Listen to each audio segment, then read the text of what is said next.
most significant entertainers of the last half century. One of the most well-known and controversial people in the world is in the fight of his life.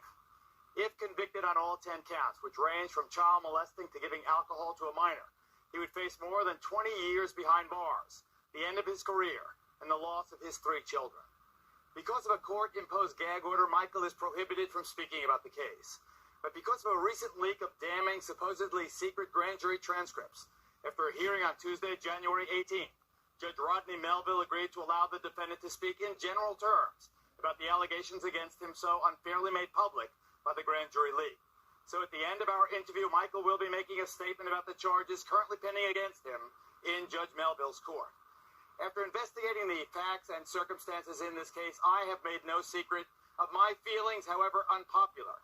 It is my constitutionally protected opinion that Michael Jackson is not guilty of these charges, and I've said so often and in no uncertain terms. And I believe that as this case unfolds, many of you will come to agree with me. Before we meet the beleaguered king of pop, we begin at the scene of the alleged crime. Sadly for Michael Jackson, Neverland Ranch, this fantasy world he created back in 1988 to celebrate his vision of himself as a kind of modern-day Peter Pan, has too often been sullied by harsh reality. 12 years ago, when the King of Pop was performing overseas, this 2,800-acre spread in a remote section of Santa Barbara County was raided for the first time. Since then, law enforcement officials have often come bursting through these lovely gates. Sometimes the defense argues they've come just to make a point, and perhaps also to make some news. Example, the widely covered December 3rd raid to obtain a sample of Michael's DNA. A sample they obtained without any hoopla at all in private the very next day. In the words of one legal pundit, Neverland has been searched more often than the Pakistan-Afghanistan border. Neverland is as unique as the man who built it. A shrine celebrating an innocent ideal that over the years has been crushed and sullied by allegation, rumor, and innuendo. Now, as the current case against him unfolds, Michael Jackson knows for a certainty that the district attorney will spin every child-friendly attraction, from the statues, to the rides, to the exotic animals, into a kind of malevolent child trap. And this despite the fact that over the years, thousands of mostly inner-city children have enjoyed this place without incident. Yet he knows that what you see in this place, innocence or evil, is in the eye of the beholder. Our interview was conducted at a friend's recording studio on the 19th of January. Here it begins. So how you doing? I'm doing fine, Geraldo. How are you? Despite whatever goes on in the world, you feel okay? I'm doing very well, thank you. You know, it's wonderful seeing you with the children. That, I think, is the real Michael Jackson that has not been seeing you with your own children, one in diapers, the other 2 toddlers. I don't know how you manage without a nanny. Well, I enjoy taking care of my children myself.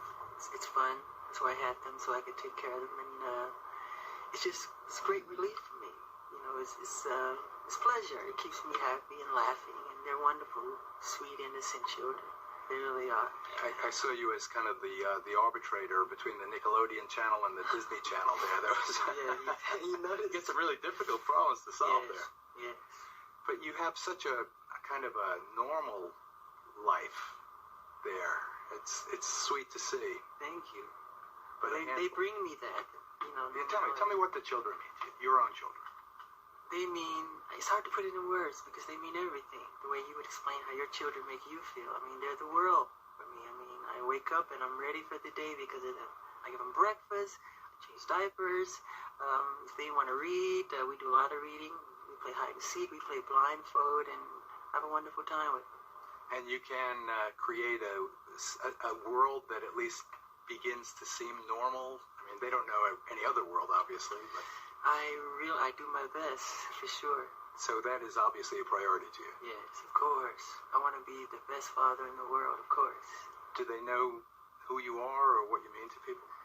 Yes, they do. They've been on tours with me in limousines and among sea of fans. Do they like it? They find it exciting. They do. They want to get on stage. They bug me to go on stage with me. So pretty soon I'm going to take them on with me. Let the world see them for the first time. They're going to say, Daddy, I want to go home and watch Nickelodeon? Probably. They do that too? Yes.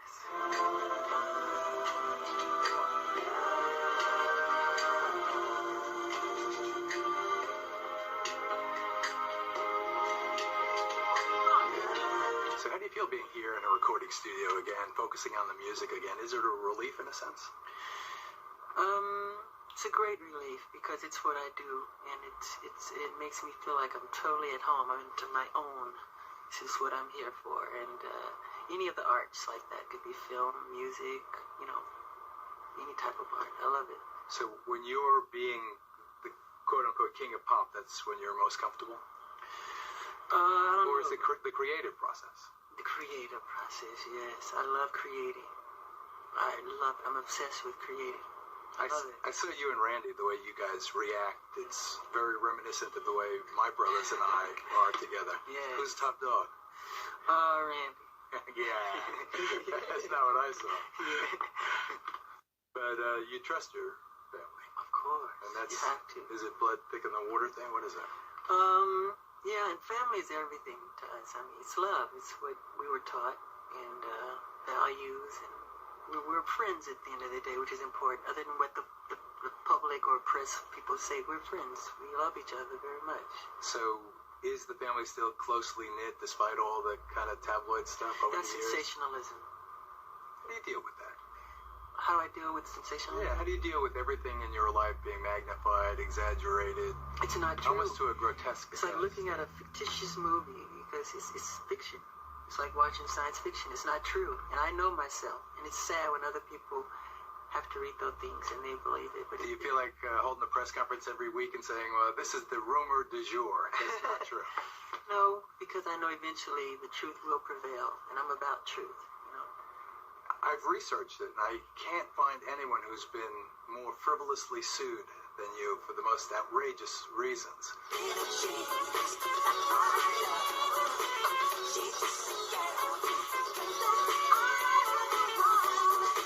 One of your attorneys told me that a woman called Billie Jean Jackson called and said, stop accepting any paychecks, Mr. Attorney. I'm the wife, and Billie Jean, taking it obviously from your hit song. Yes. I mean, how do you first of all, does it affect you, the rumors? Does it affect me? Yeah. Yes, but I become immune in a way too. I'm very strong. I have rhinoceros skin, and but at the same time, I'm human. So anything can hurt like that. But I'm very strong. And I just don't like people hearing about such false information. For instance, did you father quadruplets last year? There was a crazy rumor that Then they became twins, I know. I don't know what happened to the other two. Maybe they were abducted by aliens. Yeah, I heard about that story. No, I don't have any twins. And they said I'm hiding them or something. No, it's another made-up rumor. So it's completely false. Yeah, I think the bigger the star, the bigger the target. I'm not trying to say I'm the super-duper star of the city. I'm not saying that. I'm saying, the fact that people come at celebrity. We're targets. And, but truth always prevails. And I believe in that. I believe in God, Does that faith sustain you? Of course it does. How about friendship? What about friendship? Do you rely on friends? Have people stayed with you through thick and thin? Who are your best friends? My children and my family, my brothers and my sisters. And, yeah, most people have. Most people have. Do you want to mention the names of the True Blue? The faithful, you would know them, so it's... Elizabeth Taylor? Well, she's very loyal. I see Elizabeth all the time. She's my dear friend. I was just at her house. We have wonderful talks on the phone at night, several times a week sometimes. So how long have you two been friends? I've known Elizabeth closely since I was 16, yeah. And you've been making music since you were 5. Yes. So you're in your 5th decade. That's 41 years of making music. Yes. You ever get sick of it? No, not at all. I never get enough of it. Really? Really. You ever get sick of Randy?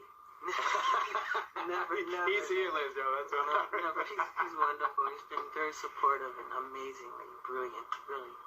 They're all different. Your whole family is Every crazy, brother and eccentric, sister like is my family. completely different. Like any family, you have all the different elements, and everybody's different. That's what makes it a family.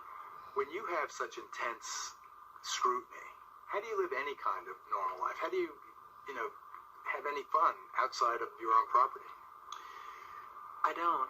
I go off property sometimes, but not all the time. I create my world behind the gates, because I can't go to the local movie theater down the street or the local park down the street, or go pick up ice cream at the market, the corner store. So you want to create that world behind the gates.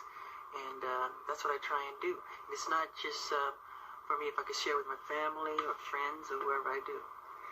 And that necessity for some privacy drives all these crazy rumors and speculations. So it's a difficult balancing act that you have to endure. Yes. It's part of what comes with celebrity.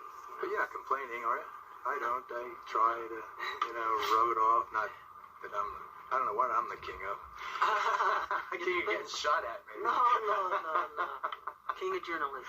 So what is it about children in distress? You mentioned the tsunami relief effort. Yes. What is it? Is it your own fatherhood that motivates that?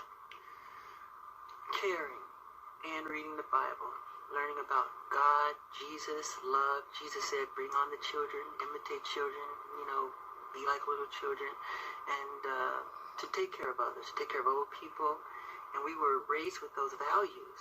Those are very important values. And my family and I, we were raised with those values, and they continue strong in us today. When we come back, Jackson talks about a musical reunion with his brothers for a wonderful cause. That is after this. We're family. That's what we are. And my mother is strong, my father's strong. We're even stronger together. But we didn't know that from those humble beginnings, the success would bring about this.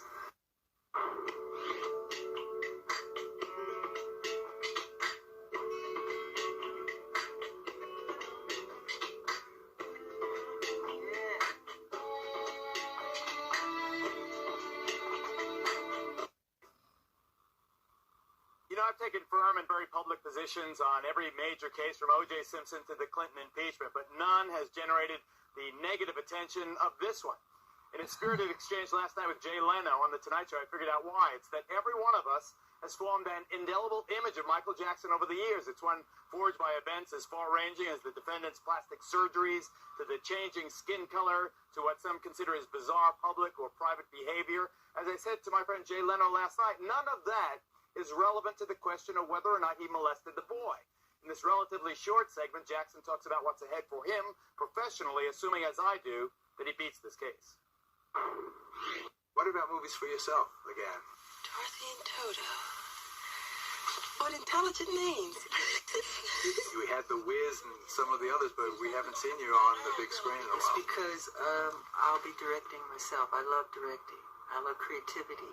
And I think when an artist steps forward with a production of some type, if he can express himself the way he sees it should be done, I mean, I feel it and I see it. I'm a visionary.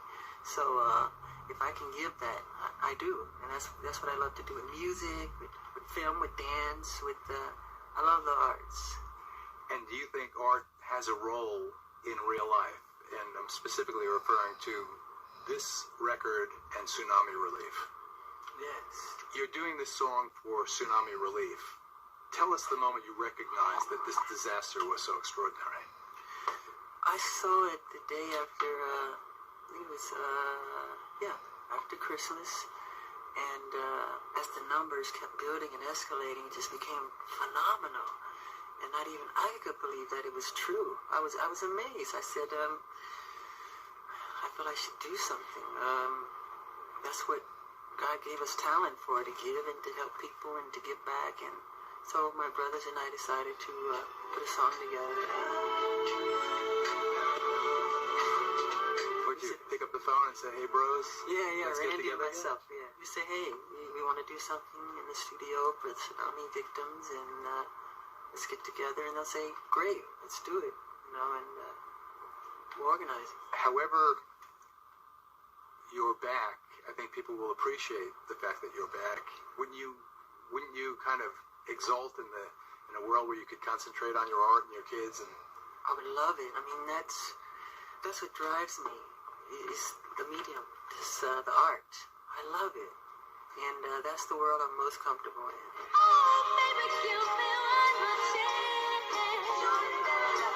In Gary, Indiana, did you ever expect where your world would be as a 46-year-old man? I never thought about it, really. I never thought about it. I knew I wanted to do something wonderful in my life and to help people, and but I never really clearly thought about it when I was really little. I just sang and danced and didn't understand why people were applauding and clapping and screaming, and you really don't. You don't know why. When you grow up like that on stage, when do you get it? When do you understand where you fit into society?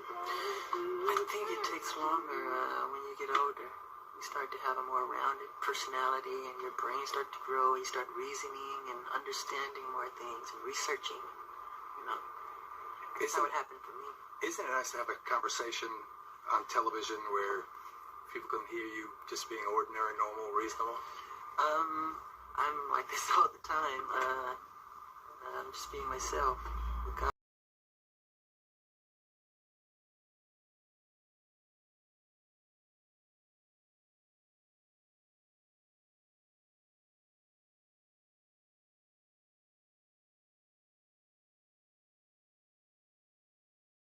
But what's the big plan? What's the big picture at this stage in your life? What has been left unachieved? What would you like to do?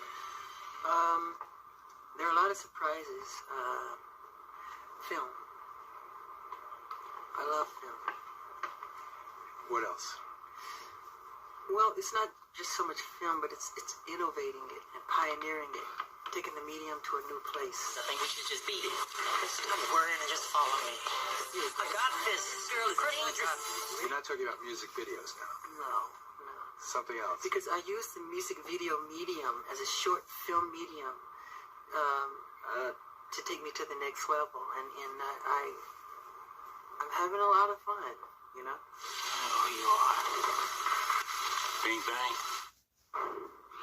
In the upcoming segment, Michael talks about his dad and the future of his music. I think all these guys just put a lot of things in their magazines in order to sell the magazines.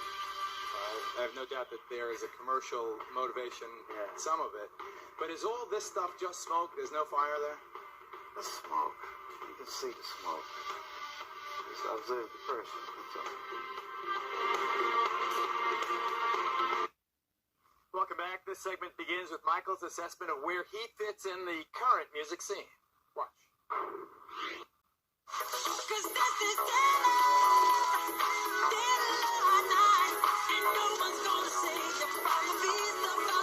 Do you ever look back and contemplate, my goodness, Thriller is the biggest selling musical performance ever? Do you ever get your arms around that? I think about it sometimes, but I try not to think about it too hard because I don't want my subconscious mind to think, look, I've done it all. You're done now. And no, there's so much. That's why I don't put awards or trophies in my house. You won't find a gold record anywhere in my house because it makes you feel you've accomplished. Like, look what I've done. But I always want to feel, no, I haven't done it yet. The king of pop, and now I look at some of these performers. There's 50 Cent, and there's another one, I forget his name, but they're well known because they survived violent attacks where they almost died, and they're into hip hop kind of. It's a different era now in popular music. Do you think that you'll be more like them, more urban kind of, or do you think the world will come back to more pop and traditional rock? Great music and great melodies are immortal. I don't care. Fashion change, culture changes, customs change. Great music is immortal. We still listen to Mozart today, Tchaikovsky, Rachmaninoff, any of them, any of the greats. Great music is like a great piece of sculpture or a great painting. It's forever, for generations upon generations to appreciate forever, really.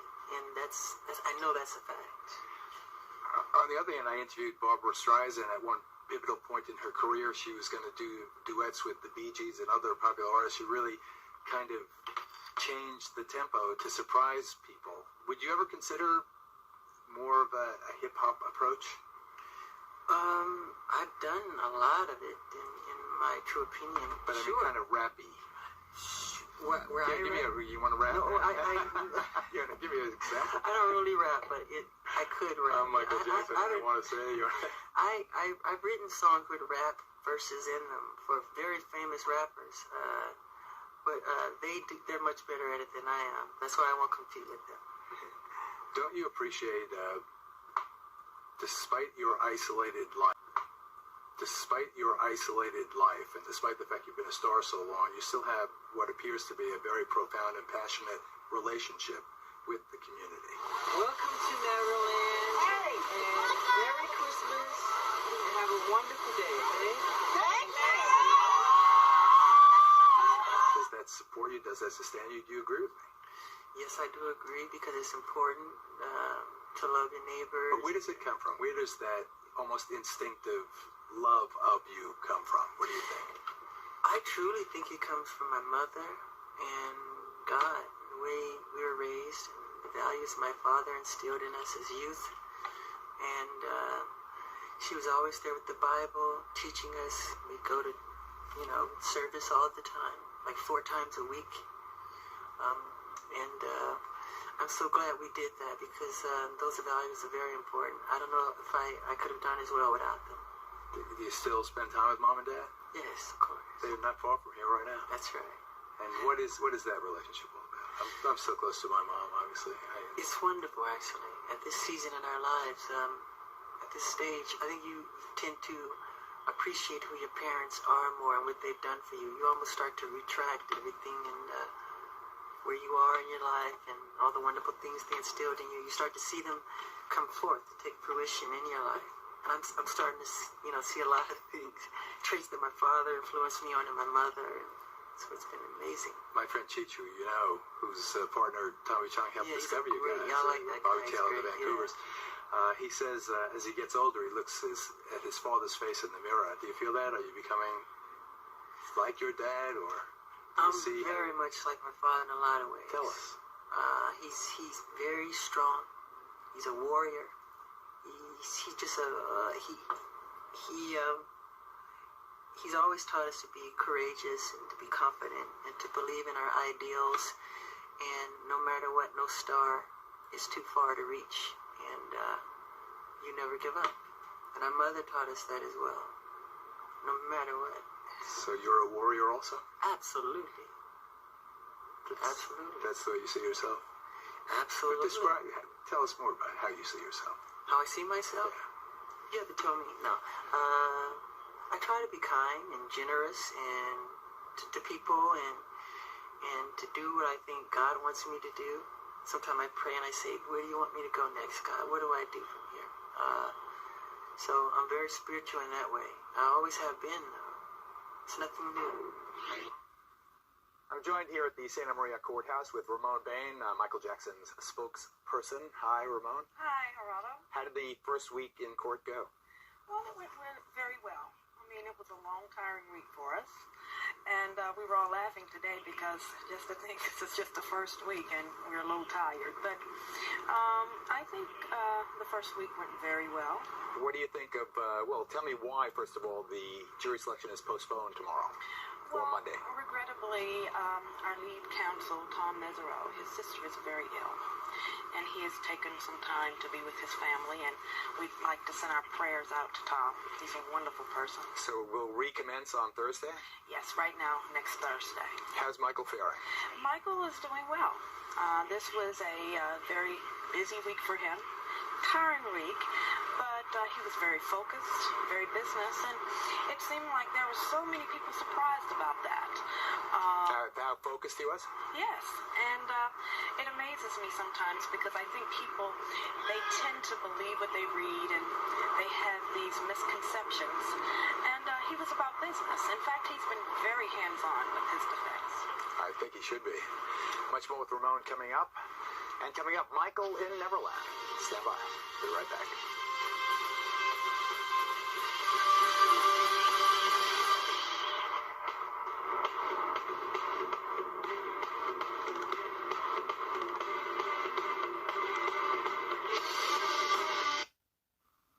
On stage since the age of 5, a worldwide star since the age of 12, Michael Jackson has enjoyed one of the most remarkable careers in show business. In commercial terms, right up there with Sinatra, Presley, and the Beatles. His album, Thriller, the winner of 7 Grammy Awards, was still selling 1 million copies a year 15 years after its release. But at the very peak of his career, Michael's legal problems have too often driven him into seclusion a physical isolation, usually here at Neverland, that if anything, has made him more vulnerable to attacks. He's offered us a tour of his house. For all its grandeur, as you'll see, Neverland is, in its way, a modest place, a place that celebrates children.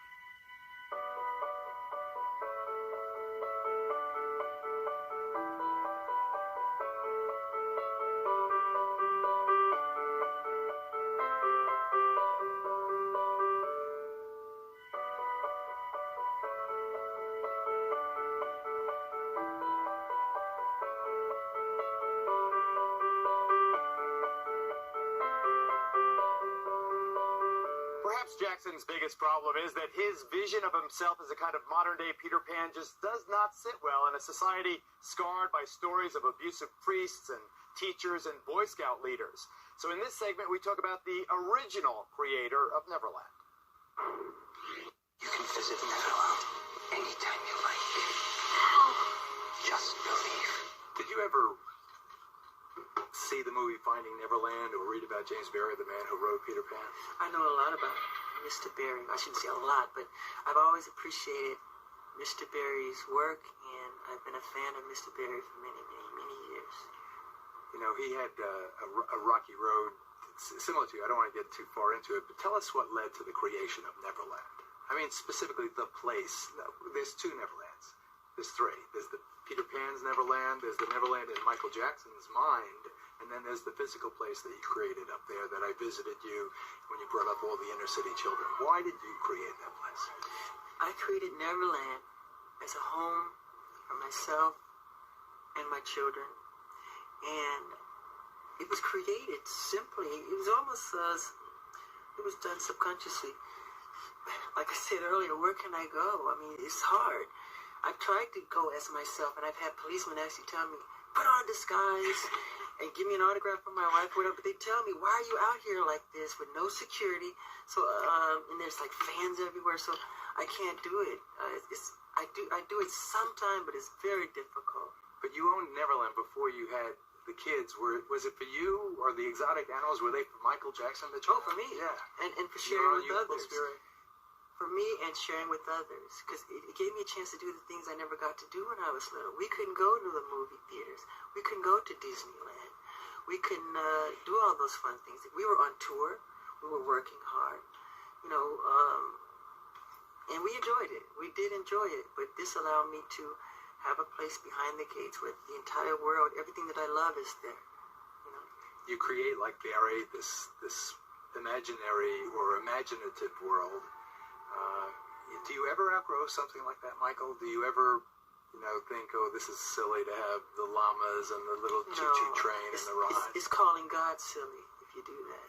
Because God made all things great and small. So that would be wrong. When other men have their Ferraris, or they have their little, if it's an airplane or a helicopter or whatever wherever they find their bliss. And my bliss is in giving and sharing and having simple, innocent fun. Your homes, for all the grandeur of Neverland, your home is quite modest. And your personal style, I don't see any bling, for instance. There you go. How come? How can you have a big diamond that says Michael? Because I'm modest in that way. And if I had it on, I would probably give it away from the first kid who would walk up to me and say, wow, I like your necklace here. You can have it. Because when I was little, stars like Sammy Davis, Fred Astaire, Gene Kelly. If I admired something they were wearing, if I simply said, God, I love that shirt you're wearing, they would give it to me. So I was taught that, that's part of a show business trait, to hand it over. Despite the glare of the media attention, and even the day that I was there and you invited the inner city kids there, what's it like to have the kids there? Why do you do that? I wanted to ask you that question that day, but I pose it to you now. Why? Why do you, when you see those kids, tell me what's going on. Because I think I've traveled the world over 8 times around the world, and I go to hospitals. I do as many hospitals and orphanages as I do concerts. But of course, it's not covered. That's not why I do it for coverage. I do it because it's from my heart. And there are so many children in the cities who've never seen mountains, who haven't been on a carousel, who haven't petted a horse or a llama, who've never seen them. So if I can open my gates, and those gates open, and that bliss, an explosion of screaming and laughter from the children, and they run past the bridge, they run on the rides, I say, thank you, God. I feel I won God's smile of approval, because I'm doing something that brings joy and happiness to other people. So you're close to your siblings. Yes. How does it affect you then when they get involved, like Janet's Super Bowl laugh? Oh, I can't speak for my sister, but Just tell me how you responded as a brother and as a viewer. with love. Actually, I was looking right at it, and I didn't see it. I was at a friend of mine's house in La Jolla, Ron Burkle, and in a movie theater, it was huge on the screen. I didn't even see it. So I heard all this controversy the next day. I said, that's not true. I saw none of it. So. Do you think the controversy was overblown? And do you Yes. think it's a Jackson-related phenomena, or is it a testament to our time socially in this country? Well, that's an interesting hypothesis, too. It's both. It's hard to answer, really. I'd rather not answer that one. Okay. Did you call her and say, don't said- start the small stuff? Yeah, something like that. Be strong. This too shall pass. Don't worry about it. I've seen worse things. I said, Janet, I once, you're too young to remember, but I once watched the Oscars with David Niven on it, and a naked man came running across striking. Now, he didn't get there on his own. That was organized, but they didn't say much about that. I'll just say that much. That was live around the world. Let me say, The next day it was a joke. it was a joke. I think there is a Jackson component. I think there is. You can say that. Okay, I just did. You said. I did. I think it was exaggerated. I think that the Jackson connection was part of the reason it was exaggerated. Thank you, Ron. So as you go forward in this record, what are we going to expect? I mean, they're going to hear this on the radio, and then people are going to send in their money, and it's going to go to these kids in the Indian Ocean region. I would like that very much. Very much. Now tell me how that act of largesse, that compassion, will make you feel. How do sometimes I think I feel better giving than receiving. I think it really is true. It is true. In my life. Of But course it's explain true. the mechanics of that in your own life. It's just the idea. I don't know if it's the psychology of it or what. I just love working hard on something, putting it together, sweating over it, and then sharing it with people and having them love it. And I always pray that they like it. And that's what gives me great satisfaction as an artist. Back to Ramon Bain, Michael Jackson's spokesperson here outside the Santa Maria courthouse. Why do you think people are willing to believe the absolute worst about your client? Well, I can't say that I agree with that, that they believe the absolute worst as a whole. For every one irate email I get, or an email of hatred, I get about 40 or 50 of support. So, I think that it has to do with the fact that there has been so much thrown at us out here that we just have not been able to address because we have been under a very strict gag order. Example. Of which we're going to adhere to. For instance, the leaks, the transcripts.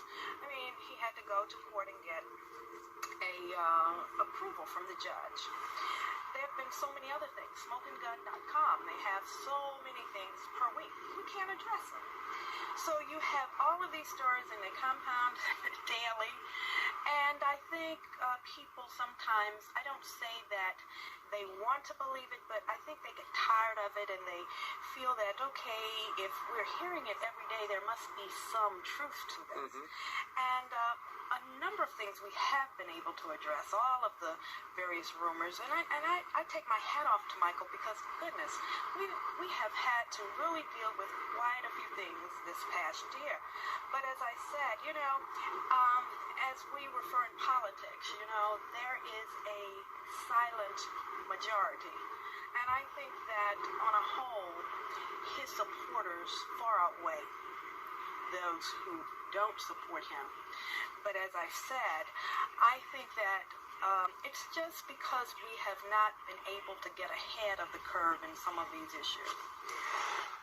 Of all of the shots that Michael's taken in recent years, none seems to have affected him as much as the parody by the rapper Eminem. That's coming up. And one note, this entire program will be rebroadcast tomorrow night, Sunday night after the Super Bowl at 11 o'clock Eastern Time. We'll be right back. Love for a child. I'm sorry. It can't be measured. I love him dearly. I can't even sleep at night thinking about what these wicked people might try to do to him when I know he's in. Hair caught on fire filming that Pepsi commercial. Michael Jackson's been the brunt of 1 million jokes in 100 languages. But of all of them, none has cut as deeply as the musical parody by the rapper Eminem. Here Michael talks about that, plus the image recently attached to him as a creative has-been. Watch. Does it frustrate you professionally or personally when people say that this Jackson project flopped or that happened? Your number one compilation, for instance, 7.5 million copies. Now I think that's quadruple platinum or whatever it is that you label it, and yet the characterization by some in the music business at least is that you're not, you're not, that it wasn't a hit. How do you feel about that? Number one, I don't know which project you're talking about, but the compilation, the last one. It was compilation is over. It's a huge 7.5 million. Yes, and that's But how come that's not the headline? It's a huge success. Exactly. Why is the headline? Because negative news, sensationalism seem to sell more than wonderful, positive news. People rather hear gossip, I think, sometimes, than the truth. And my last 8 albums have all ended the charts at number one, and so people like to sensationalize things and make up stories and rumors, and sometimes... Does it hurt your feelings? You want to scream out and say, hey, wait a second, check the numbers. It's a commonology in mankind that I don't like, that part of it, that kind of, envy. But then there's a beautiful side to mankind, too, isn't it? But not to Eminem. We've spoken about it. I think that you should. Why not? Speak about what? About Eminem and this disrespect that he was piling on, and how really rude it was for someone who made his money from the community, as Eminem has, to now diss the community in a sense, and a racist, and I've said it, very bold-faced, bigoted kind of presentation. Tell us how that hurt you and how you're feeling about it now. I've never met Mr. Eminem, and to have him, I've always admired him, and to have him do something like that was pretty painful as an artist to another artist. And it's sad because, well, I think what Stevie Wonder said is true. And I just don't want to say too much more than that. But he should be ashamed of himself, what he's doing. Stevie said he's bull. That's what he said. Stevie did. He used the word. He is bull. That's what he said. I mean, I'm not saying that Stevie said it. And Stevie is he's amazing. He's one of the sweetest men in the world. So when Stevie said that, did you feel a tremendous sense of reassurance of brotherly love there? Yes, I love Stevie Wonder. To me, he's a musical prophet, and I always love him. But a lot of people respect Stevie, and he's a very strong entity in this medium, in this business. And when he speaks, people listen. And it was wrong of Eminem to do what he did. I've been an artist most of my life doing what I do, and I've never attacked another fellow artist. Great artists don't do that. You don't have to do that. I mentioned Janet's, fiasco and the exaggerated response to it. Once again, do you think he only did it because he knew he could get away with it because you're Michael Jackson? Yeah, but it doesn't hurt, really. It's silly. It's kind of elementary, but I hope he's having fun. It's like a poo-poo joke. Yes, yeah. Well, it still hurts your feelings, and you don't want your kids to see it. Oh, God, I would hate it if they saw it. I would hate that. Do you want them to know that? To know about it? No. When we come back, Michael addresses the charges pending against him here in Santa Maria. After this. This programming note, aside from being repeated at 10 o'clock Pacific time tonight, this entire hour will also be rebroadcast tomorrow night following the Super Bowl at 11 o'clock Eastern, 8 o'clock Pacific time, Sunday night. Now, before Ramon and I offer some final thoughts, Michael addresses the very serious charges against him and that blatant grand jury leak that has poisoned the air around this case, even as the jury is being selected. Here's Michael. Finally, we studiously avoided the case. We've not talked at all about the case that's pending. You're under this gag order. I know that you have received the permission from the judge to read a statement. Yes. I hate to end an interview that way, but if you'd like to read that statement now, I think it's important. Sure. In the last 2 weeks, a large amount of ugly, malicious information has been released into the media about me. Apparently, this information was leaked through transcripts in a grand jury proceeding where neither my lawyers nor I ever appeared. The information is disgusting and false. Years ago, I allowed a family to visit and spend time in Neverland. Neverland is my home. I allowed this family into my home because they told me their son was ill with cancer and needed my help. Through the years, I helped thousands of children who were ill or in distress. These events have caused a nightmare for my family, my children, and me. I never intend to place myself in so vulnerable a position ever again. I love my community, and I have great faith in our justice system. Please keep an open mind and let me have my day in court. I deserve a fair trial like every other American citizen. I will be acquitted and vindicated when the truth is told. Anything else you'd like to say? No. Yes, there's something. I would love to have the public's prayers for my children and myself. Okay, buddy, you got it. All right. Thanks. Thank you. Ramon Bain, Michael's spokesperson, final thoughts. Well, let me just say this, Geraldo. Michael Jackson is a good man. And I know that we are going to go into this thing. He has a lot of confidence in his defense. He has the love of his family.